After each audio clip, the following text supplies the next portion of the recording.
Selamat sore, saya Perdika Handani, peserta Latsar Golongan 3, Angkatan 14 tahun 2020 dengan nomor urut 13. Hari ini, saya akan meresume materi etika publik yang disampaikan Bapak Andi Rahman.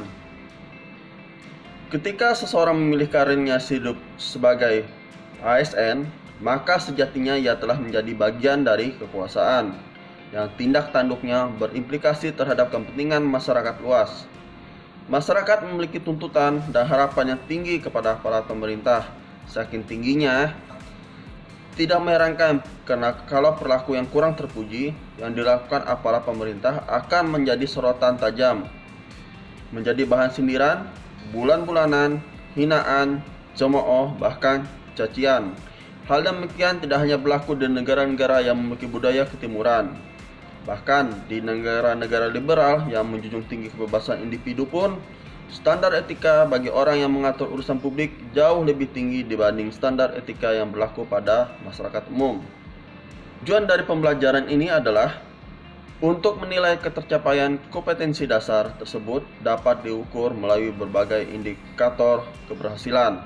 Yang pertama, memiliki pemahaman tentang kode etik dan perilaku pejabat publik, mengenali berbagai bentuk sikap dan perilaku yang bertentangan dengan kode etik dan perilaku dan implikasi dari pelanggaran kode etik dan perilaku bagi dirinya, menunjukkan sikap dan perilaku yang sesuai dengan kode etik.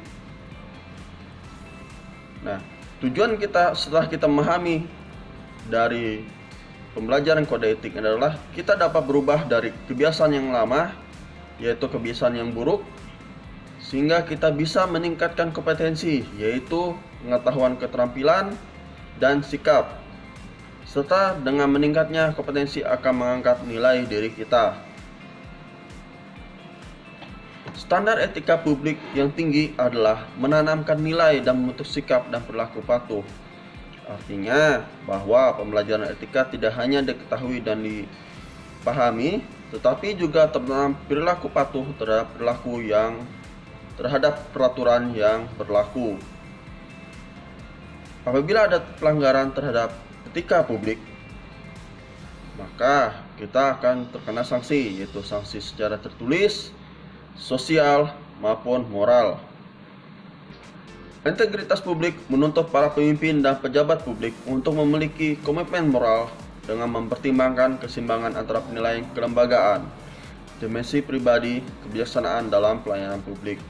Adapun pengertian kode etik adalah aturan-aturan yang mengatur tingkah laku dalam satu kelompok. Sudut pandangnya hanya ditujukan pada hal-hal prinsip dalam bentuk ketentuan tertulis. Nah, aparatur sipil negara pun memiliki kode etik. Yang pertama, melaksanakan tugas secara jujur dan bertanggung jawab, tugasnya cermat dan disiplin, sikap hormat dan tanpa tekanan, melakukan tugasnya sesuai dengan peraturan perundangan, melaksanakan tugas sesuai dengan perintah atasan atau pejabat yang berwenang sesuai dengan peraturan-peraturan yang berlaku.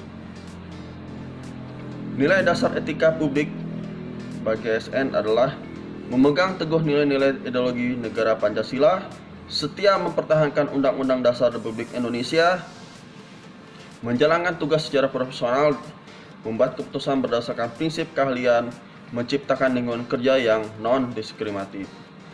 Dimensi etika publik itu ada 3 dimensi, yaitu dimensi kualitas pelayanan publik. Etika publik menekankan pada aspek nilai dan norma serta prinsip moral, sehingga etika publik membentuk integritas pelayanan publik. Dimensi modalitas, yaitu membangun integritas publik pejabat, politisi harus disertai dengan perbaikan sistem akuntabilitas dan transparansi yang mendukung modalitas etika publik. Dimensi tindakan integritas publik, yaitu integritas publik dalam arti sempit, yakni tidak melakukan tindakan korupsi. Demikian resume saya hari ini tentang etika publik pegawai negeri sipil. Sampai bertemu di materi selanjutnya. Selamat sore.